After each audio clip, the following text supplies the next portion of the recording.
Namaskar. Through today's video lecture, we shall try to understand how to minimize the tax liability under the head income from house property. आज हम इस video lecture के माध्यम से यह समझने का प्रयास करेंगे कि मकान संपत्ति से आय शीर्षक के प्रावधानों का प्रयोग कर कैसे कर दायित्व को कम किया जा सकता है। जैसे कि आप अच्छी तरह जानते हैं, हाउस प्रॉपर्टी की जो प्रोविजंस हैं वो सेक्शन 22 to 27 एप्लीकेबल होते हैं। अब इन सेक्शन के माध्यम से हमारी इनकम को किस तरह से हम मैनेज करें, किस तरह उसकी प्लानिंग करें कि हमारी टैक्स लायबिलिटी कम हो जाए। टैक्स प्लानिंग का मतलब ही होता है try to minimize the tax liability by taking the maximum benefit, exemption, deductions available in income tax act remain we are in four corners of income tax act. हम income tax act के प्रावधानों की violation नहीं करते हैं। We are not violating the provisions of income tax act. We remain within the four corner of income tax act, but we shall try to minimize our tax liability by taking the maximum benefits which are given in the income tax. Income tax में जो प्रावधान दिए गए हैं, जो exemptions दिए गए हैं, जो छूट दी गई है, उन छूटों का प्रॉपर मिक्स करके, प्रॉपर यूटिलाइजेशन करके how can we minimize your tax liability, that is the target of tax planning. And tax planning is not an illegal activity, is a permissible. Tax planning is a permissible. So how can reduce our tax liability under the income house property head we shall discuss today. सबसे पहले हम बात करते हैं self occupied property की। जैसा कि आप जानते हैं अच्छी तरह से, देखिए हम प्लानिंग की बात कर रहे हैं तो हम यहां एजम्पशन लेके चल रहे हैं कि the listener is non about the basic concept of income tax और उसको बेसिक प्रोविजंस को पता है। सेल्फ ऑक्यूपाइड प्रॉपर्टी के केस में कैसे टैक्स मिनिमाइज कर सकते हैं, टैक्स प्लानिंग कैसे कर सकते हैं, इसकी हम बात करेंगे। आप जो आज इस वीडियो लेक्चर में दो तीन बातें मैं आपसे कवर करूंगा। एक तो सेल्फ ऑक्यूपाइड प्रॉपर्टी के बारे में बात करेंगे कि किसको हमें सेल्फ ऑक्यूपाइड मानना चाहिए और किसको नहीं मानना चाहिए। फिर हम बात करेंगे आज सेक्शन 27 के बारे में, जहां डिम्ड ओनरशिप के प्रोविजंस दे रखे हैं, उसका बेनिफिट लेते हुए कैसे हम अपनी टैक्स लायबिलिटी को कम कर सकते हैं, वो हम बात करेंगे। फिर हम बात करेंगे कि भाई हमें मकान खरीदना चाहिए या किराए के मकान में रहना चाहिए, कौन सा हमारे लिए बेनिफिशियल है, यानी whether buying a house is better option और letting better option than renting. किराए के मकान में रहने की बजाय खुद का मकान लेना बेहतर है या नहीं, उसके बारे में बात करेंगे। और फिर लास्ट में हम बात करेंगे कि यदि प्रॉपर्टी को स्टॉक इन ट्रेड के रूप में रखा जाए तो क्या प्रोविजन होंगे। ये तीन चार बातें आज आपसे करेंगे। सबसे पहले बात करते हैं सेल्फ ऑक्यूपाइड प्रॉपर्टी। आप अच्छे से जानते हैं कि there are three types of house. Number one is the let out property and the second is self occupied property and third category is deemed to let out property. पहले इसको आप समझ लीजिए। ऐसी प्रॉपर्टी जो हमने किराए पर उठाई है और उसकी जो इनकम आती है वो लेट आउट प्रॉपर्टी कहलाती है। ऐसी मकान जिसको आपने थ्रू आउट द ईयर आप अपने रेजिडेंस के लिए यूज करते हैं, उससे को no benefit is derived from such property, वो आपका सेल्फ ऑक्यूपाइड प्रॉपर्टी होता है। वो खुद के रहने के लिए यूज करते हैं। और खुद के रहने वाली मकान जो होता है, only one house is being exempted under income tax act. कोई सा भी एक मकान, यदि आपके पास मोर देन वन हाउसेज हैं, then only one house shall be exempted under the income tax act. But recently in finance act 2020 the amendment is there. Now two houses are exempted, but this is not applicable for your assessment year, because we are talking about the assessment year of 19, 20 and 21. In that case, this provision is not applicable. This provision will be applicable for assessment year 21 and 22. So here we just assume there is a provision is only one self-occupied property is exempted. अब आपके पास एक से ज्यादा मकान है, हमारे जब 4 मकान है, वो 4 मकान में से आपने एक में आप रह रहे हैं और 3 को आपने किराए पर नहीं उठाया। जब किराए पर नहीं उठाया है तो लेट आउट प्रॉपर्टी नहीं हुई और वो आपने खाली पड़े हुए हैं, तो उसको डिम टू लेट आउट मान लिया जाएगा। और डिम टू लेट आउट मानते ही उस पर आपको टैक्स देना पड़ेगा। यानी यह मान लिया जाएगा कि यदि उसको किराया पर उठाती है तो कितनी इनकम होती, वो इनकम आपके लिए टैक्सेबल हो जाएगी।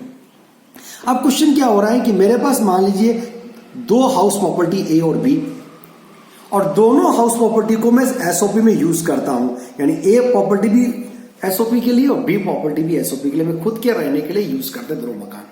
और no any benefit has been derived, no benefit has been derived from such houses, single penny हमने उससे नहीं कमाई है। Throughout the year houses were being used for self occupied purpose, self residence, या तो हम खुद रह रहे हैं या हमारे फैमिली मेंबर्स रह रहे हैं, उससे कोई बेनिफिट हमने डिराइव नहीं किया है। अब हमें डिसाइड करना है कि इनकम टैक्स तो कहेगा इन दोनों में से आपको एक को क्या करना है, एसओपी मानना है और एक को आपको डीएलओ मानना है। तो किस मकान को मैं एसओपी मानूं और किस मकान को मैं डीएलओ मानूं, ये हमें डिसीजन लेना है। तो टैक्स प्लानिंग के पॉइंट ऑफ व्यू से हम उस मकान को एसओपी मानेंगे जिससे हमारी टैक्स लायबिलिटी कम होती हो, हमारी टैक्सेबल इनकम कम आती है। That house would be treated as SOP और another option would be taken as a DLO. अब इसके लिए कुछ रिलेवेंट प्रोविजंस हैं, वो आपको समझना होगा। एक प्रोविजन है सेक्शन 24B। सेक्शन 24B बात करता है इंटरेस्ट ऑन बोरोड कैपिटल। पहले इसको आप समझ लें, interest on borrowed capital. If any loan has been taken for the construction of the house और परचेज ऑफ द हाउस और रिपेयरिंग ऑफ द हाउस और renewal of the house and any interest is being payable on such loan is deductible under section 24B। वो interest allowed होता है, यानी इन मकान के बनाने के लिए आपने बैंक से लोन लिया 40 लाख रुपए का, 8% की रेट से इंटरेस्ट लिया, तो 8 चौक 32, 3,20,000 रुपए आपको इंटरेस्ट पे करना पड़ा। ये इंटरेस्ट सेक्शन 24B में अलाउबल है, but there are some conditions. तो देखिए, यदि वो मकान मेरा एसओपी है तो उस केस में आपको लिमिट है, पूरा इंटरेस्ट अलाउड नहीं होता है। यानी यदि एसओपी है तो 2 लाख रुपए तक का एग्जम्पशन मिलेगा if there are certain conditions are satisfied. There are 3 important conditions. Number 1, loan has been taken after 1 April 1999, यदि 1 अप्रैल 1999 के बाद आपने लोन लिया है। Number 2, loan has been taken for purchase of house और कंस्ट्रक्शन ऑफ हाउस, या तो बनाने के लिए या कंस्ट्रक्शन के लिए लिया हो। And number 3, the house must be completed with in the 5 year from the end of the financial year in which loan was taken.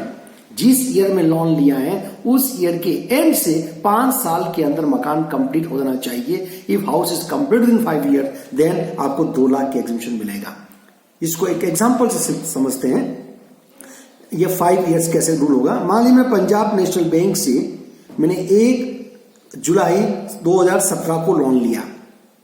अब ये 1 जुलाई 2017 को लोन लिया, जिसका ये financial year comes to end on 31 March 18।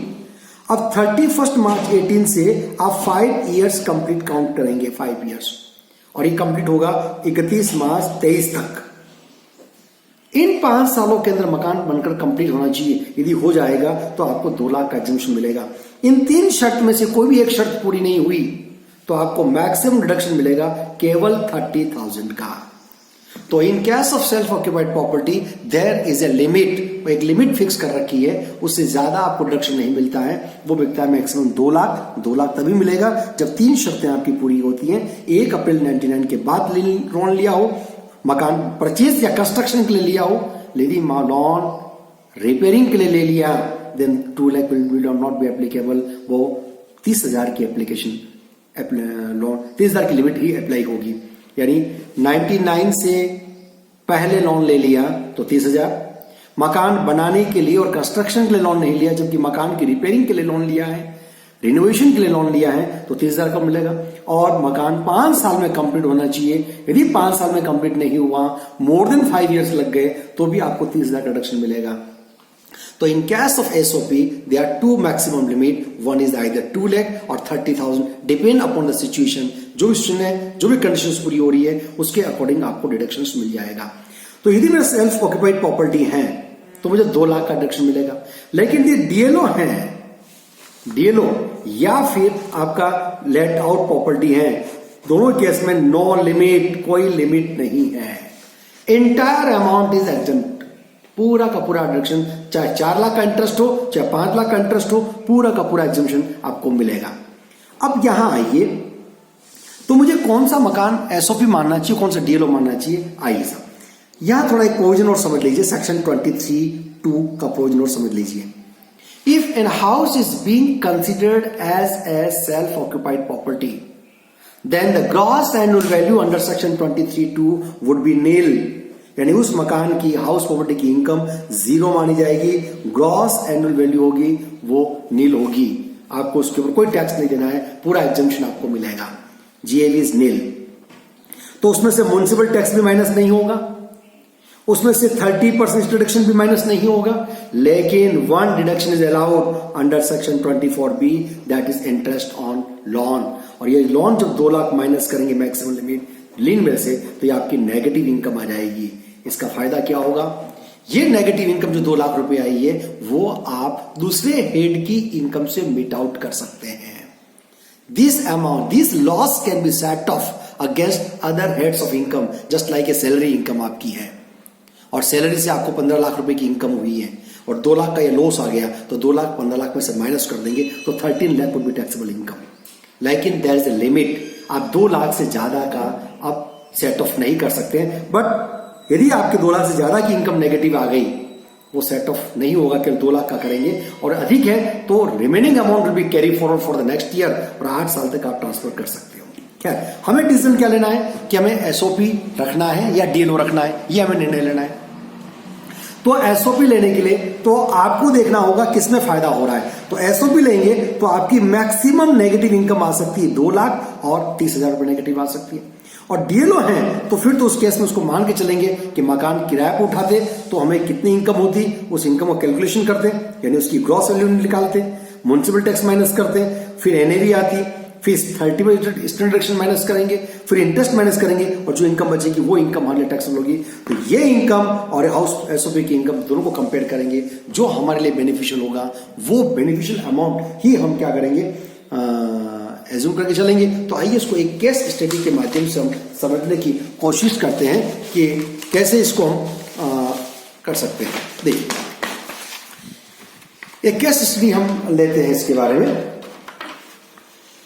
जैसे मान लीजिए किसी एक पर्सन है, उस पर्सन के पास 4 मकान है, उसके पास 4 हाउसेस है, they are 4 houses, house 1, house 2, house 3 and house 4, 4 मकान उसके पास है। चारों मकान का इंफॉर्मेशन आपको दे रखी है। Now you have to decide कि कौन से मकान को एसओपी माना जाए और कौन से मकान को डीएलओ माना जाए। यानी चारों मकान सेल्फ ऑक्यूपाइड के लिए हैं, फैमिली पर्पस के लिए यूज करते हैं, पेरेंट्स रह रहे हैं, ब्रदर आपके डिपेंडेंट पर्सन्स रह रहे हैं, आप रह रहे हैं, और नहीं भी रह रहे हैं, लॉक लगा रखा है, लेकिन एसओपी के लिए है। 4 मकान है, लेकिन आपने किराए पर नहीं उठा रखा है। No benefit has been derived from such houses, तो लेट आउट प्रॉपर्टी नहीं है, चारों ही सेल्फ ऑक्यूपाइड प्रॉपर्टी है, ये चारों सेल्फ ऑक्यूपाइड प्रॉपर्टी है। अब हमें तो इनकम टैक्स प्रोविजन क्या कहता है कि कोई सा भी आप अपनी चॉइस से एक मकान एग्जाम कर लीजिए, आपकी जो चाहो, लेकिन एक को एग्जाम कर लेंगे तो रिमेनिंग हाउसेस को हम डिम टू लेट आउट मान के चलेंगे, और जो ही आपने डिम टू लेट आउट मान के चल रहे हैं तो आप उसके ऊपर टैक्स देना पड़ेगा। कैलकुलेशन होगी डिम्ड नॉशनल इनकम पर कैलकुलेशन होगी। House property head is the only head where notional income is taxable, यानी मकान को आपने किराए पर नहीं उठाया, no benefit has been derived, but भी इनकम टैक्स एक्ट मान के चलता है कि यदि इसको किराए पर उठाते तो कितनी इनकम होती, एंड उस प्रोविजन को ध्यान रखते हुए यू हैव टू पे द टैक्स। तो यहां बहुत क्रूशियल पॉइंट हो जाता है कि हमें कौन सा मकान सेल्फ ऑक्यूपाइड मानना चाहिए और कौन सा मकान डिम टू लेट आउट मानना चाहिए। तो हम चारों को केस को ऑप्शन लेके अल्टरनेटिव बात करेंगे। यानी पहले ये मान लें कि हाउस 1 इज सेल्फ ऑक्यूपाइड, इसको हाउस एसओपी मानेंगे तो तीनों डीलो हो जाएंगे। दूसरा ऑप्शन हाउस 2 का एसओपी माने तो हाउस 1, 3 और 4 आपका डीलो हो जाएगा। थर्ड ऑप्शन हाउस 3 को हमने एसओपी मान लिया तो हाउस 1, 2 और 4 आपका डीएलओ हो जाएगा, और 4th को एसओपी मान लिया तो आपका तीनों डीएलओ हो जाएंगे। ये 4 ऑप्शन आपके सामने है। अब आइए तो पहले अपन क्या करें, पहले एक इनकम टैक्स एक्ट के प्रोविजन के अकॉर्डिंग चारों हाउस को एसओपी मानते हुए उसकी टैक्स कैलकुलेट कर लेते हैं। तो देखिए एसओपी मानते हैं, जो ही आपने एसओपी माना तो एसओपी के केस में जीवी क्या होता है, नील होता है। और अभी हमने बताया जीवी आपका नील होता है, जीवी नील होगा, कोई टैक्स नहीं देना पड़ता उसके ऊपर। जी भी नील हो गया, कोई टैक्स म्युनिसिपल टैक्स माइनस नहीं होता है, डिडक्शन नहीं मिलता है, केवल इंटरेस्ट और लोन मिलता है। तो अब देखिए, तो इंटरेस्ट और लोन तक एग्जम्पशन आपकी नेगेटिव इनकम आ जाएगी। तो देखिए हाउस नंबर 1 देखिए, यहां दे रखा है interest on loan borrowed, interest loan borrowed कितना ले रखा है 11,060 रुपया हाउस 1 का है, हाउस 2 का 75,900 है, हाउस 3 का 54,990 है और हाउस 4 का 85,300 है। नाउ यहां पर आपको देखना है कि कितना एग्जम्पशन मिलेगा। अभी हमने बताया कि maximum deduction is allowed up to 2 lakh if 3 conditions are satisfied. आइए वन बाय वन चेक करते हैं अपन। आइए हाउस नंबर 1, इसमें केवल एक कंडीशन दे रखी है प्रायर टू 1 अप्रैल 99, यानी कंडीशन पूरी नहीं हो रही है, 99 से पहले लोन लिया है इसलिए 2 लाख का एग्जम्पशन नहीं मिलेगा, मैक्सिमम मिलेगा 30,000। But here the actual interest is only 11,060, the 30,000 is the maximum limit, so 11,060 का पूरा एग्जम्पशन मिल जाएगा। तो हाउस 1 की जो इनकम आएगी वो आएगी -11,060, यानी या यूं कह दे कि हाउस 1 को यदि मैं एसओपी मानता हूं तो मेरी इनकम होगी -11,060। अब आइए हाउस 2 में देखिए कितना लोन ले रखा है, हाउस 2 में लोन ले रखा है 75,900 और लोन कब लिया 10 अप्रैल 2011 को लिया।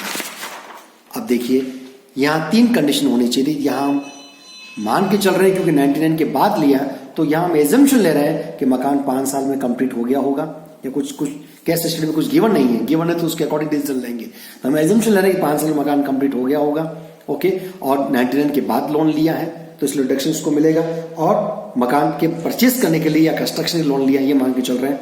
तो 75,900 दिया और 2 लाख का एग्जम्पशन मिलता है, तो पूरा का पूरा 75,900 नेगेटिव इनकम हो जाएगी। तो हाउस 2 की भी कितनी होगी -75,900 इज ए नेगेटिव इनकम। अब ये हाउस 3, अब हाउस 3 देखिए, हाउस 3 में लोन लिया 54,090 का, और कब लिया प्रायर टू 99 से पहले लिया, इसलिए मैक्सिमम लिमिट 30,000 ही होगी, तो 54,090 का डिडक्शन नहीं मिलेगा। तो हाउस 3 के अंदर मैक्सिमम लिमिट आपको मिलेगी 30,000। और हाउस 4 में भी 99 से पहले लोन लिया है, ये 99 से पहले लोन लिया है, जबकि एक्चुअल इंटरेस्ट हो रहा है 85,300, लेकिन मैक्सिमम डिडक्शन मिलेगा 30,000 का, तो ये -30,000। देखिए यदि मैं चारों हाउस को सेल्फ ऑक्यूपाइड मान के चलता हूं, चारों हाउस को सेल्फ ऑक्यूपाइड मान के चलता हूं, तो मेरी इनकम इस तरह से आती है -11,060, -75,900, -30,000 और -30,000। अब चारों को मैं डीएलओ मान लूं, फिर कॉम्बिनेशन देखेंगे अपन, एक बार कैलकुलेशन कर रहे हैं, चारों को डीएलओ मान लूं।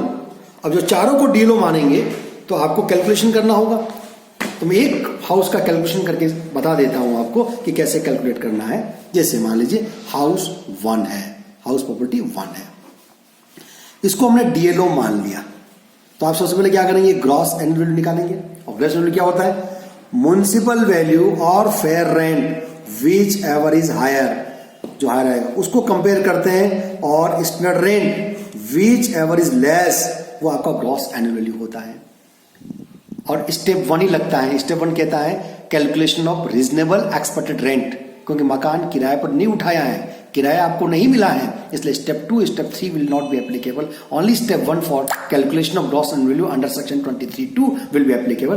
तो ये आ गया म्युनिसिपल वैल्यू आपने निकाला, म्युनिसिपल कितना 30,000, फेयर रेंट कितना 40, विच इज हायर, हायर है हमारा 40,000, compare with standard rent, standard कितना 37, तो 40 और 37 विच इज लेस इज 37,000, तो हमारा ग्रॉस एनुअल वैल्यू हो गया 37,000।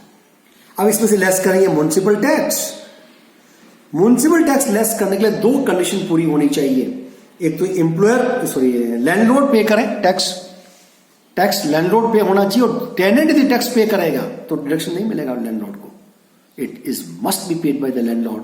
और second, it is actually paid during the previous year, ये ड्यू बेसिस पर नहीं मिलता है, पेमेंट बेसिस पर मिलता है, आपको पे करना होगा। तो म्युनिसिपल टैक्स या मान के चल रहे हैं कि दोनों कंडीशन पूरी हो रही है, और म्युनिसिपल टैक्स कितना पे किया 3,000, ये 3,000 इसमें से माइनस कर दीजिए, तो ये हमारा आ गया NAV 34,000, नेट एनुअल वैल्यू आ गया आपके 34,000। अब इस नेट एनुअल इनकम से लेस करेंगे, डिडक्शंस मिलता है अंडर सेक्शन 24 में पहला मिलता है एक्सटर्नल डिडक्शन, दैट इज 30%। तो 34,000 रुपए का आपको 34,000 रुपए का 30% निकालना होगा इंटू 30%, 10 ये आ जाएगा 10,200। तो 10,200 इसमें से माइनस कर दिए, ये आपका बचा 23,800 और इसमें से लेस करेंगे इंटरेस्ट। और चूंकि डीएलओ के केस में कोई लिमिट नहीं होती है, जितना इंटरेस्ट पूरा माइनस होगा irrespective of size of interest, तो पूरा 11,060 दे रखा फर्स्ट हाउस का, तो 11,060 इसमें से माइनस कर दीजिए, तो ये हुआ आपका 23,800 माइनस 11,060, 11,060 इट कम्स 12,740, 12,740। तो देखिए यदि इस मकान को मैं डीएलओ करता हूं तो मेरी इनकम कितनी आती है 12,740। तो देखिए हाउस नंबर 1 को एसओ मानता हूं तो माइनस 11,060 और डीएलओ मानता हूं तो मेरी इनकम आती है 12,740। ऐसे ही आप तीनों मकानों का निकालेंगे, सेकंड हाउस का निकालेंगे, थर्ड हाउस का निकालेंगे और फोर्थ हाउस का निकालेंगे। और निकालने के बाद जब दोनों आ जाएंगे, ये मैंने निकाल रखा है इसका, मैं आपको लिख दे रहा हूं। सेकंड हाउस का आएगा 38,100 और थर्ड हाउस का आएगा 7,190 और 68,500। ये आपके चढ़ा। अब देखो, अब हमें डिसीजन लेना है कि कौन सा मकान हम एसओपी माने और कौन सा मकान एलओपी माने। तो इसका कैलकुलेशन देखिए अब कैसे करेंगे। एक मिनट शीट बना रखी है वो मैं आपको बताता हूं। ये देखिए बेस्ट ऑप्शन क्या हो सकता है। तो 4 ऑप्शन हमारे पास में, आइए पहला ऑप्शन बात करते हैं। First option, option number 1, house 1 को हमने एसओ मान लिया पहला ऑप्शन में। सेकंड ऑप्शन में हाउस सेकंड को एसओ मानेंगे और थर्ड ऑप्शन में हाउस थर्ड को एसओ मानेंगे और फोर्थ ऑप्शन में फोर्थ हाउस को एसओ मानेंगे। आइए 1 बाय 1 बात करते हैं। देखिए पहले ऑप्शन नंबर 1 देखिए, इस पर ध्यान दीजिए आप। फर्स्ट हाउस को आपने एसओ माना, एसओ मान लिया। जो ही एसओ माना, एसओ की इनकम कितनी आई थी 11,060 आई थी नेगेटिव, 11,060 नेगेटिव लिख दी। सेकंड को डीएलओ माना तो सेकंड डीएलओ क्या आ रही है 38,100 नेगेटिव आ रही है। थर्ड हाउस को डीएलओ माना और फोर्थ को डीएलओ, ये डीएलओ की इनकम लिख दी आपने। तो पहला ऑप्शन में क्या हुआ, फर्स्ट हाउस एसओ था और 3 हाउस डीएलओ थे, ये टोटल आ गई 1,24,850 नेगेटिव।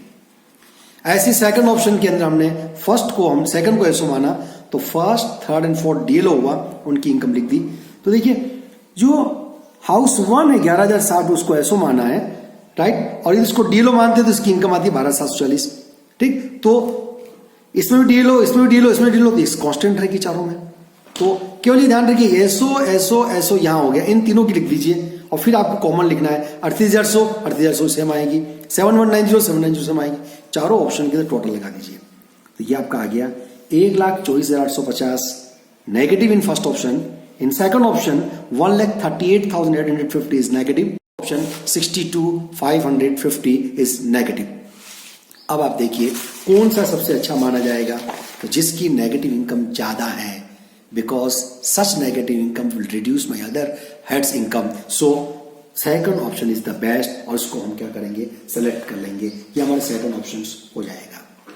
तो आई थिंक ये आपको समझ में आ गया कि कैसे हम कैलकुलेट करेंगे एसओपी को सिलेक्शन कैसे करेंगे। तो ये हमारा पहला पॉइंट कंप्लीट हुआ। तो इस सिलेक्शन ऑफ एसओपी के केस में आपको देखना होगा कौन सा ऑप्शन आपके लिए बेहतर है, वो आप सिलेक्ट कर लीजिए। अब आइए सेकंड पॉइंट की बात करते हैं, सेक्शन 27। ये बहुत इंपॉर्टेंट है सेक्शन 27 डिम्ड ऑनरशिप की बात करता है, डिम्ड ऑनरशिप की बात करता है। और हाउस प्रॉपर्टी हेड के अंदर इनकम तभी टैक्सेबल होता है when SSC is the owner of the house property. Section 22 ये कहता है, 22 में 3 कंडीशन है, उसमें कंडीशन है कि the SSC must be the owner of the house property. यदि मकान का मालिक यदि एसएससी नहीं है तो उसकी इनकम उसके लिए टैक्सेबल नहीं होगी। टेनेंट यदि किराया रिसीव करता है सबलेटिंग का, तो tenant is not liable to pay tax under the head income from house property, वो अदर सोर्स में जाकर टैक्सेबल होगी। तो हाउस प्रॉपर्टी हेड के लिए जरूरी है कि ऑनर होना चाहिए। तो ऑनर तो क्लियर है, रजिस्टर होना चाहिए, लेकिन सेक्शन 27 में कुछ ऐसे प्रोविजंस दे रखे हैं जिसमें deemed ownership, that means really you are not owner of the property, but income tax act assume you are the owner of the property, वो डिम्ड ऑनर, यानी आप मालिक नहीं है फिर भी आप मालिक मान लिए जाते हैं, वो डिम्ड ऑनरशिप कहलाता है। उसमें एक प्रोविजन है, उसमें एक बहुत इंपॉर्टेंट पॉइंट प्रोविजन है कि a house property is being transferred to his or her spouse without adequate consideration, then transfer of the property would be deemed honor। यानी यदि कोई स्पाउस है, यानी मान लीजिए एग्जांपल है, एक हस्बैंड है, हस्बैंड ने एक हाउस प्रॉपर्टी है वो अपनी वाइफ के नाम पर ट्रांसफर कर देता है, वाइफ को ट्रांसफर किया विदाउट एडिकेट कंसिडरेशन। यह बहुत इंपॉर्टेंट पॉइंट ध्यान रखें, इनकम टैक्स एक्ट हस्बैंड और वाइफ दोनों को सेपरेट एंटिटी ट्रीट करता है, दोनों आपस में ट्रांजैक्शन कर सकते हैं, बट फुल आर्म्स लेंथ का ट्रांजैक्शन होना चाहिए, यानी बाजार की पॉलिसी, बाजार मार्केट प्राइस के अकॉर्डिंग ट्रांजैक्शन होना चाहिए तो वैलिड होगा। तो यहां क्या है, हस्बैंड ने प्रॉपर्टी ट्रांसफर की वाइफ को विदाउट एडिकेट कंसिडरेशन, यानी जितनी की प्रॉपर्टी थी उतने अमाउंट उसने से चार्ज नहीं किया, कम चार्ज किया, यानी प्रॉपर्टी थी 45 लाख रुपए की और उसने अपने चार्ज किया केवल 40 लाख रुपए।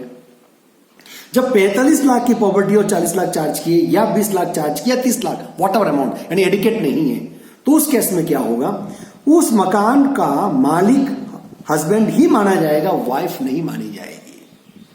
चाहे आपने रजिस्ट्री करा दी हो, आपने उसको कर दिया और वाइफ उस मकान की प्रॉपर्टी को किराए पर उठाती है, इनकम अर्न करती है, खुद रिसीव कर रही है, आपने सिंगल पेनी नहीं लिया, तो भी you will be treated as owner of the property. और जो ही ऑनर हो गए तो आप डिम्ड ऑनर मानेंगे, और डिम्ड ऑनर हो गए तो आपको टैक्स देना पड़ेगा उस अमाउंट के ऊपर। ये व्यवस्था है सेक्शन 27 की, यानी you will be treated as a deemed owner. अब देखिए, प्रॉपर्टी ट्रांसफर वाइफ के नाम पर कर दी, वाइफ ने उसको किराया पर उठाया, पैसा मिला, खुद पैसा रख रही है, हस्बैंड को नहीं दे रही है, फिर भी हस्बैंड को उसका डिम्ड ऑनर माना जाएगा, और जितनी भी इनकम होगी वो इनकम सेक्शन 64 के अकॉर्डिंग इसमें क्लब हो जाती है, क्लबिंग और इनकम भी लगता है। लेकिन यहां तो 64 लगना प्रश्न ही नहीं उठता है, क्योंकि 27 में ही वो डिम्ड ऑनर मान गया है, जब ऑनर बन गया तो हाउस प्रॉपर्टी की इनकम हस्बैंड के नाम से ही टैक्स होगी। अब यहां पर टैक्स प्लानिंग का बहुत इंपॉर्टेंट पॉइंट मैं आपको सिखाता हूं, वो समझने की कोशिश करिए कि तो एक तो हमें सेक्शन 27 को कैसे अवॉइड करें, हाउ टू अवॉइड सेक्शन 27। आइए, अब क्या होता है, इसको अवॉइड करने का तरीका क्या है कि जब भी आप गिफ्ट देना चाहें, जब भी आप प्रॉपर्टी ट्रांसफर करना चाहें, तो अदर देन हाउस प्रॉपर्टी आप ट्रांसफर कर दें। In that condition section 27 will not be applicable. Any asset other than house property, आप कैश गिफ्ट दे दें, आप गोल्ड गिफ्ट दे दें, तो मान लीजिए मैं लेता हूं, एक एग्जांपल लेते हैं अपन। मान लीजिए हस्बैंड ने 30 लाख रुपया ट्रांसफर किए वाइफ को, कैश गिफ्ट दिया, कैश गिफ्ट दिया वाइफ को, और वाइफ ने चूंकि 30 लाख ट्रांसफर किया तो section 27 will not be applicable. Section 27 is applicable only when an house property is being transferred from husband to wife, but here section 27 is not applicable because cash has been transferred. Cash transfer किया तो tax नहीं हुआ।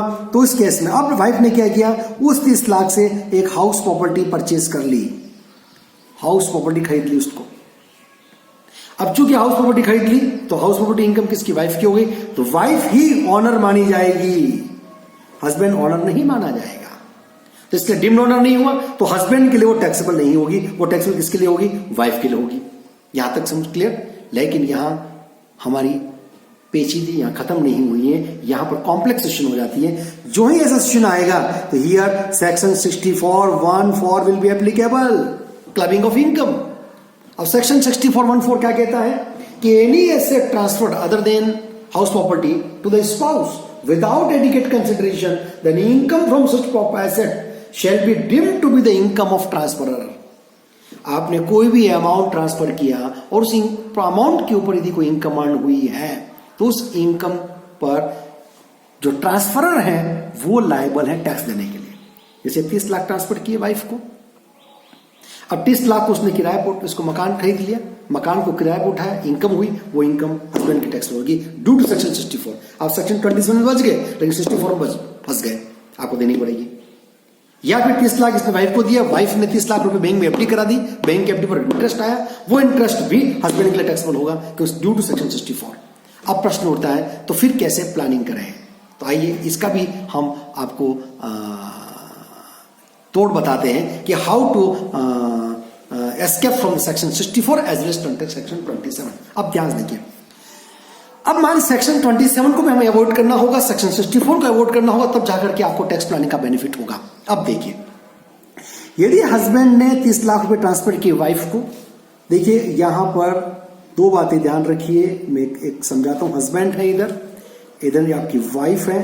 Husband ने wife को 30 lakh cash transfer किए, ध्यान से 30 lakh cash transfer किए। वाइफ ने हाउस प्रॉपर्टी परचेज कर ली, हाउस प्रॉपर्टी परचेज कर ली इस 30 लाख से, और 30 लाख की बजाय उसने हाउस प्रॉपर्टी परचेज की 40 लाख रुपए की। 10 लाख उसने खुद लगाया, हाउस प्रॉपर्टी परचेज कर ली। अब और ये हाउस प्रॉपर्टी को किराया पर उठा देते हैं और रेंट मिलता है, यानी लेट आउट प्रॉपर्टी कर देती है, एक सेक्शन। और दूसरा सेक्शन ध्यान सुनिए, वो लेट आउट नहीं करती है, वो अपने एसओपी के लिए यूज करती है, सेल्फ ऑक्यूपाइड प्रॉपर्टी के लिए यूज करती है। तो क्या होगा, ध्यान सुनिएगा। तो हस्बैंड ने ट्रांसफर किए 30 लाख रुपए सेक्शन वाइफ को, तो section 27 will not be applicable, क्योंकि प्रॉपर्टी ट्रांसफर नहीं हुई है, कैश ट्रांसफर हुआ है, ये कैश ट्रांसफर किया है, इसलिए section 27 is not applicable at all, वो उसका डिम ओनर नहीं माना जाएगा। अब आइए, वाइफ ने मकान खरीद लिया तो मकान की मालिक वाइफ ही मानी जाएगी, हस्बैंड नहीं मानी जाएगी। लेकिन उस वाइफ ने उस मकान को किराए पर दिया और किराए की इनकम अर्न हुई, तो सेक्शन 64 अटेड हो जाएगा और ये इनकम हस्बैंड के लिए टैक्सेबल हो जाएगी।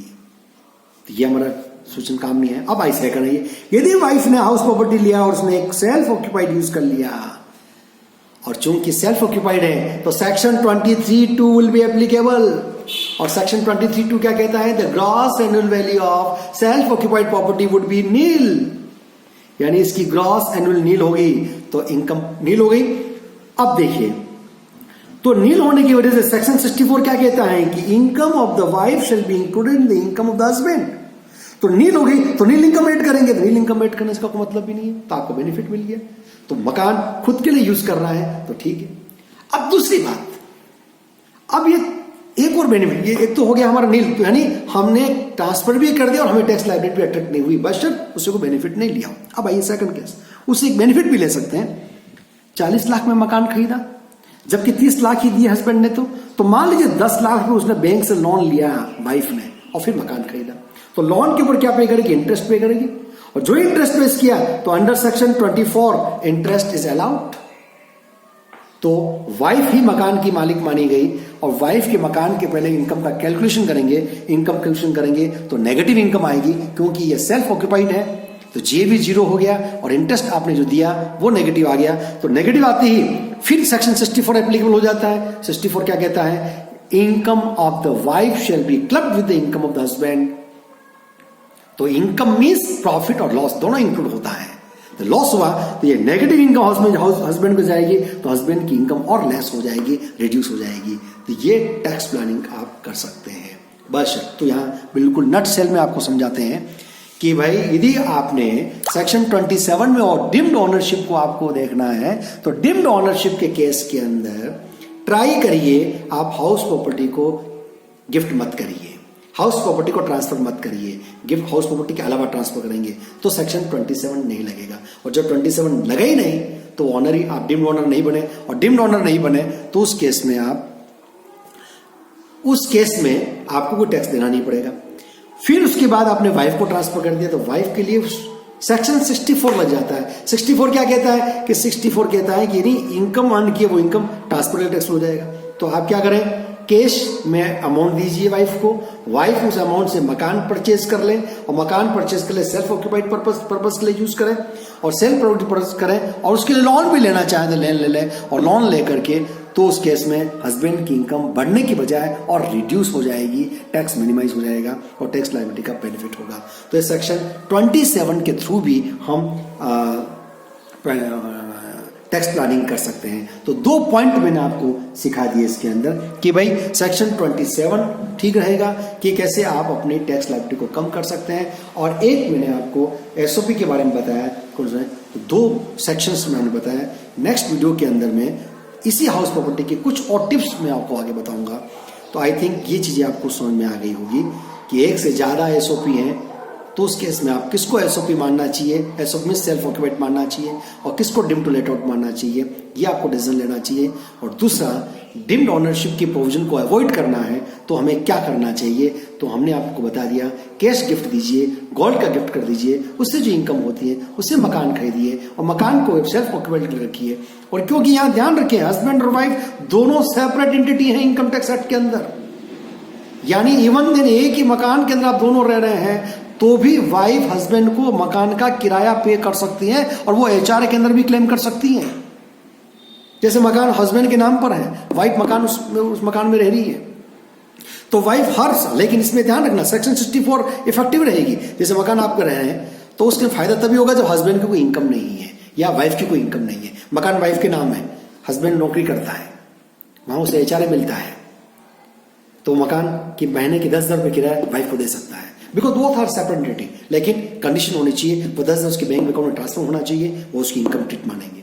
ठीक उसी तरह से ये दो सेपरेट एंटिटी हैं, दोनों आपस में ट्रांजैक्शन कर सकते हैं, तो आप गिफ्ट देते हैं, गिफ्ट ले सकते हैं, माल परचेस कर सकते हैं, माल सेल कर सकते हैं, प्रॉपर्टी ट्रांसफर कर सकते हैं, प्रॉपर्टी ले सकते हैं, तो ये सब ट्रांजैक्शन अपने वाइफ के साथ भी कर सकते हैं। तो वाइफ भी मकान लेकर के अब कह सकती है ये मकान मेरा है और मैं अपने सेल्फ ऑक्यूपाइड के लिए यूज करता हूं, तो कोई किसी रूल्स का वॉल्यूशन नहीं हो रहा है। हस्बैंड कह रहा है ये मकान मेरा है और मैं अपने सेल्फ ऑक्यूपाइड यूज करता हूं, तो कोई रूल्स का वॉल्यूशन नहीं हो रहा है। यानी हस्बैंड का अपना मकान है, वाइफ का अपना मकान है, वाइफ भी एग्जीक्यूशन ले सकती है और हस्बैंड भी ले सकता है, तो ये दोनों ही बेनिफिट आपको मिलेंगे। इवन देन इससे तो और टैक्स लायबिलिटी कम हो सकती है। गवर्नमेंट ने तो 64 इसलिए लगाया कि वो अपने टैक्स लायबिलिटी से एस्केप नहीं कर पाए, लेकिन इसी 64 का यूज करते हुए हम हमारी टैक्स लायबिलिटी को रिड्यूस कर सकते हैं और इस तरह से हम टैक्स प्लानिंग करके टैक्स लायबिलिटी को कम करने में सहायता कर सकते हैं। Thank you very much.